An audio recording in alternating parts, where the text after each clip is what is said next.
The news of her birth was met with a special heartfelt, joyous expectation by her father Musa bin Ja'far and her mother Lady Najma.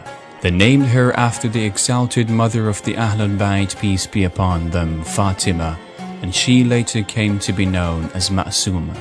She was one of the few Shia women who related hadith, and many important hadiths have been related by her. The most famous characteristic of this exalted woman was her knowledge, as she had reached a high degree of perfection in knowledge and understanding of Islam in the shortest possible time. A story is told that when she was still a child, a group of Shias entered Medina and headed towards the home of Imam Musa al-Kadhim, peace be upon him, seeking answers to their questions.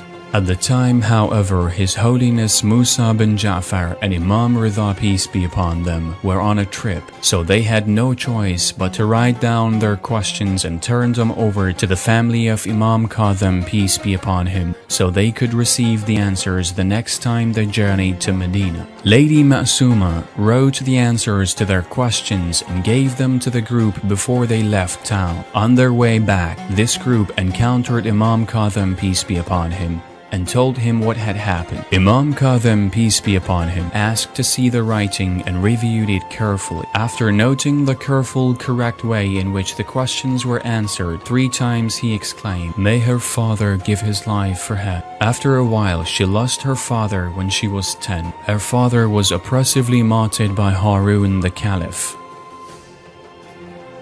Thus she was brought up under the supervision of her brother Imam Ridha, peace be upon him, who was 35. The great lady's demise. Ma'mun made Imam Ridha, peace be upon him, come a long way to Khurasan and put him in a virtual exile by threatening him. After living as a foreigner there for a year and knowing how much his sister Lady Masuma, peace be upon her, loved him, Imam Ridha, peace be upon him, wrote to her and asked her to journey to Khurasan together with some relatives. When their caravan reached Sava, a town near Qom, a group of government-supported enemies of the AhlulBayt, peace be upon them, stopped the caravan and began to fight with those accompanying the lady, resulting in the martyrdom of nearly all the men of the caravan. Some say that because of the grief over the killings and according to historical records due to poisoning, the daughter of Musa bin Ja'far fell critically ill and was unable to continue traveling towards Khurasan.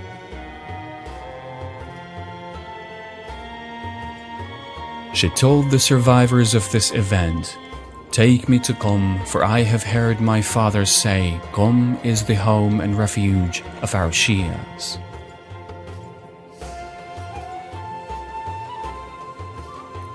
Seriously ill, she spent 17 days and nights in Qom in prayer and worship. Finally, she passed away at the age of 28 on the 10th of Rabi al-Thani 201 AH.